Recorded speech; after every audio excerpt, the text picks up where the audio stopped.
this blog is called The Sun in My Eyes because my blog is mainly about exposing what's happening at the administrative and the governance level of IPS as I see it. This is just my viewpoint.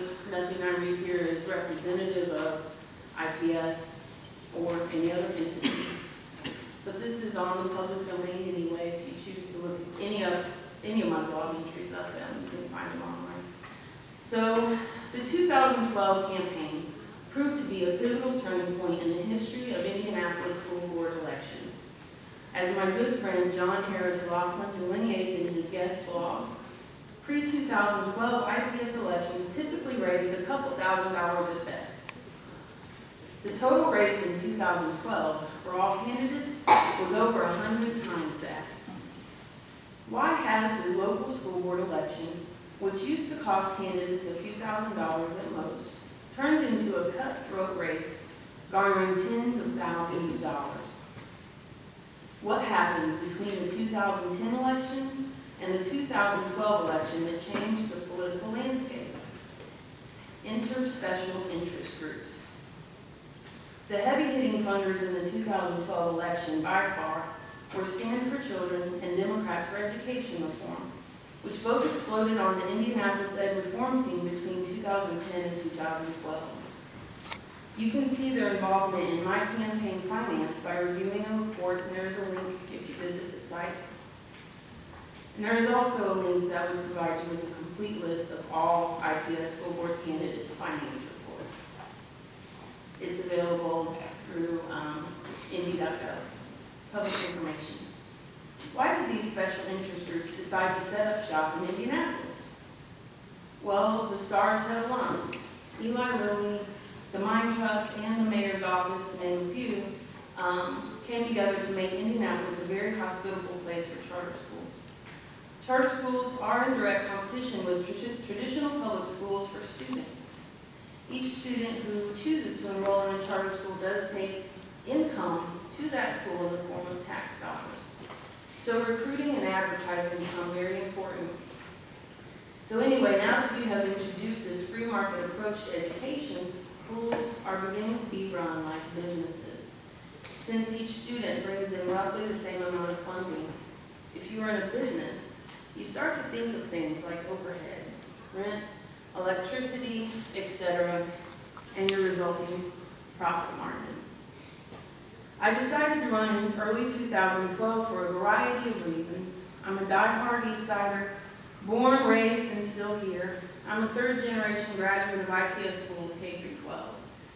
My children have gone to IPS, currently go to IPS, and from 2007 to 2011, I was in IPS as a special education teacher. So I'm a product, parent, former employee. I have multiple perspectives to bring to the board, but the most pressing one that I saw was a need for change as a teacher in the elementary schools.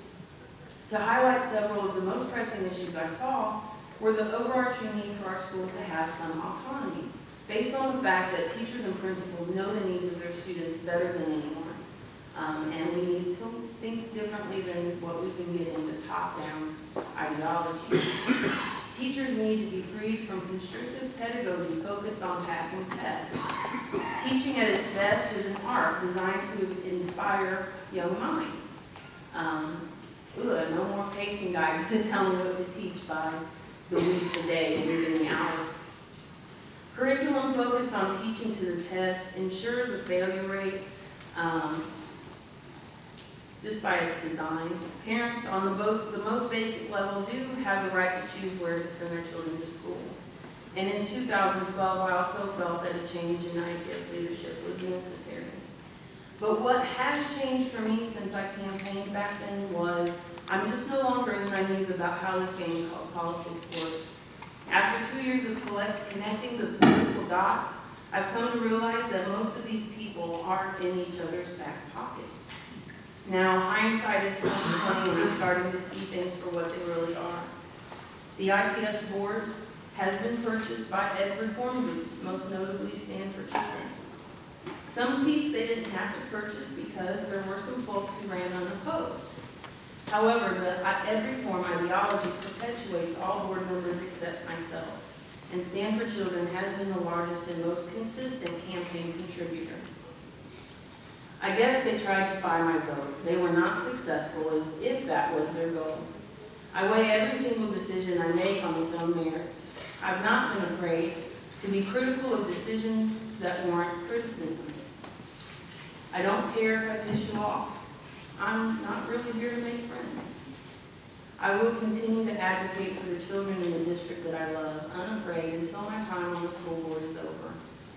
I will continue to think critically about decisions, and when concerns arise, I will continue to share those concerns in a very public way.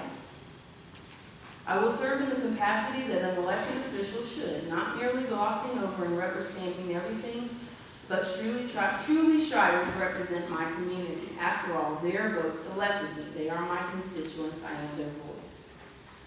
So that is one of several blogs that I've written.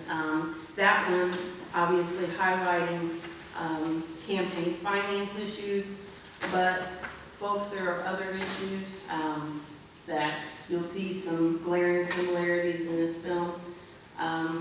I'm really glad you're here. This is an important topic. Thank you for being here.